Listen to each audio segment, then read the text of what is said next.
Releases Roundup for the month of October. It is dark in the mornings, dark in the evenings. It's fairly dark most of the time, so just stay home and play board games with whoever you're allowed in your house at this point in time. Anyway, cracking on. So, for the first week of October, some stuff came out, and first up the agenda was the new Civ civilization. And Civ New Dawn, there was Incognita? Yeah, Terra Incognita, that thing. So it adds more stuff to the base box. Kind of feels like it needed it. It's now wedged in there. It's a bit more. It's supposed to be quite good. Never played it. Village Green was next. Village Green, so take the quaint joys of the English countryside, cream cheese and mowed grass and all of that, contained into a box, some cards and stuff and things. Lovely. Then we had Clank Adventure Party, which essentially adds some more characters to Clank.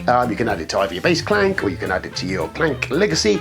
It allows you to play up to 6 players. That's the most important part. Sounds kind of cool, but good luck tracking that down because I think it's sold out. Then, second week of October gave us some other stuff. So there was Aliens, the RPG starter set. I've thrown that in here because the Aliens RPG is rather cool. We love a bit of Aliens. The original RPG book was gorgeous. There's lots of good stuff. There's good value in this box. If you're tempted to have a little tease of that and you like a bit of the old Aliens, then I can't more than happily, absolutely can recommend it. I was going there. A roundabout trip to that point. DC deck building, Dark Knight Metro. If you read in the Dark Knight Metro stuff, you will know it's very Metro. All that sort of stuff. Anyway, DC deck building game, not very good by all counts. Never played it, but Metal has been added to it, so that makes it instantly 10 times better. Escape Room in a Box, Walking Dead. Never played any of these, but well, we're not going out to the escape room, so you can stay indoors and play it, or just watch The Walking Dead.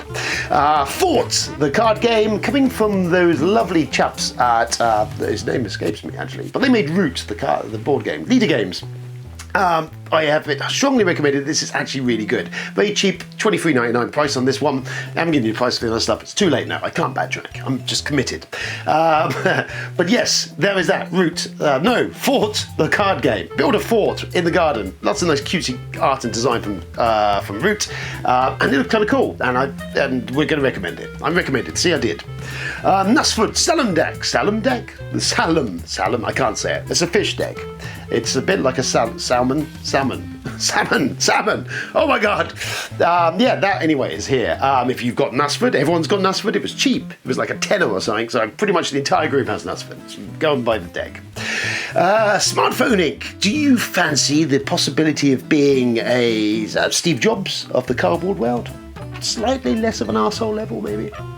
Yeah, no, anyway. But yeah, you could do that with Smartphone Inc. And its expansion came out. So Smartphone Inc. will run you to about $47.99. Lovely. Then, another week of some more stuff. We had Horizon Zero Dawn. I know nothing more about this other than it was a very popular PS3 game. I stayed well clear of it because it came from those chaps who made a bit of a cock-up of Dark Souls. However, we live hope that it might be good, but it will cost you 80 of your English Earth pounds to have a dabble at that. Or buy just the video game and be happy. Mysterium Park. It is more Mysterium, but in a carnival scenario. Probably more carnies and bearded ladies and stuff. And find out whoever it was who shaved the bearded lady. Something like that. I'm pretty sure that's how it works. Then we have the big one for this month, which is Pandemic Legacy 0 Season 0. Oh my god. Pandemic Legacy Season 0. $64.90, 65 quid. This will run you through. Really love Pandemic Legacy Season 1. Wasn't so hot on Season 2. Was a bit of a Season 0 is getting a lot of buzz. Supposed to be very good. It's one I kind of tempted for myself. I love a bit of the Pandemic Legacies. They are cracking games. You don't need to have played the others to enjoy this, but if you're going to play it, you might as well play the others to enjoy it. Sort of. Anyway, Pandemic Legacy Season 0. Sharp Sit Downs, it was good. And some other people did. It's generally been rated very high. You should probably already own it, I'd imagine. But if you haven't, you may just be able to hunt it down. I'm rambling. Fiasco, 2nd edition, in a box now. Was originally a book. It's kind of an RPG. Well, it is an RPG. You roll dice and just kind of play it in one evening. It's a bit like a Coen Brothers movie. It's actually an awful lot of fun and really good for anyone who isn't an RPGer to get them into it. Here to Slay from the Unstable Unicorns chaps. Kind of RPG elements, playing deck, fighting in the dungeon stuff. Modern Art card game, $13.99. I'm throwing random prices in now when I feel like it. Based on the Rainer Knizia, yes, the good old Rainer. One of his games with some more newer art. It's a card game. Tapestry, Plans and Ploys expansion, $23.99. Really dig this. If you liked Tapestry, I liked Tapestry, despite its people saying it wasn't. I quite enjoy Tapestry, and the Plans and Ploys adds a really nice bunch of stuff to it, and I recommend it if you have, if you've played or liked Tapestry. It's more of the same, does a very good thing, doesn't add much in new mechanics, but it just does enough to make it be more of the same and more satisfyingly and meaty, like a meat and meat sandwich. Tammany Hall.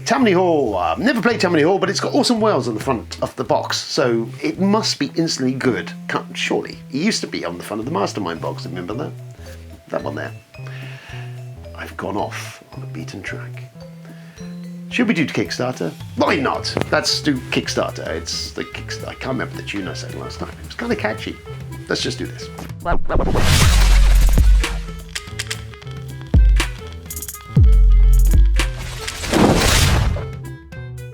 So Kickstarter, so let's pick some stuff that I've looked at and gone, ooh, that, I like the sound of that. Who cares, there's lots of big Kickstarters and a lot of them are funded already, so we're going to ignore pretty much all of that and let's have a look at some of the other stuff. Number one that you need to look at right now is Horticulture. It is from the Tinkerbot Games. They're a UK-based company. They did Ghost Store, if you've not played it before, which is a cracking little game. Horticulture I have played. I really enjoyed it. It's a really good little tile-laying game and stuff happening. Just go and have a look at the Kickstarter. It's very great. It's on there now. It needs to fund. Go and sort it out. Then we've got Beat the Kraken. Just kind of looks cool. I was a bit put off because it said, oh, extravagant, big explosive stuff. Oh, we're going to get lots of it. Needs to have a very good big box. It maybe sounded like it was going to be expensive. It's not that bad. It's about $49 for the base game. You can pay about $80 for some plastic shit that if you need it in your game, so be it. But the base game does look like a lot of value. It plays up to 11 players. It's a social deduction game, sailing on the high seas. It all sounds kind of cool. It's got lots of really good blurb that sounds good. I'm sold already. That's on there. Xeno Language, the language of the Xenos. This is a game, feels a bit like Fog of Love, mixed with some of that blabble we were talking about the other month. Basically just it's up to 1 to 4 players. You play characters it can't be 1 to 4. Probably a 2 to 4. Anyway, have a look at the Kickstarter page. Xeno Language, the idea is you are meeting an alien life form for the first time, and you're trying to work out the language between you. And it's a bit like Arrival. Have you seen the movie Arrival? That's kind of good. That sort of thing. But a bit of Fog of Love in there, a bit of other stuff going on. Does sound quite cool. Very basic sort of board. It's not sort of graphically blowing your socks off, but I think the gameplay sounds like it might be something that you enjoy if you like the Fog of the Love. Did anyone tell Andrew Jackson that there's a new Core Space Kickstarter on? Andrew! Well, anyway, there's a new Core Space thing on. Any of you that didn't buy it, you can do. It's on there now. There you go. Then I'm going to sidle into Charlie's soothing tones of his RPG section, into his crevice of RPG. We will see what RPG picks that he's had. But before that, I will throw one in here because it's just launched today. Eldridge Book of Madness for the 5th edition. It's from Stuart Garside. He's a regular around here. Did some bits and pieces. He did Ember, the card game. Remember that? Anyway, that is on there now. It's got some stonkingly gorgeous art. There's that. And now I hand you over to Jolly, who will give you some RPG goodness. Jolly, it's over to you. Roundup. First of all, there's Sacha Renault's Spindle Wheel.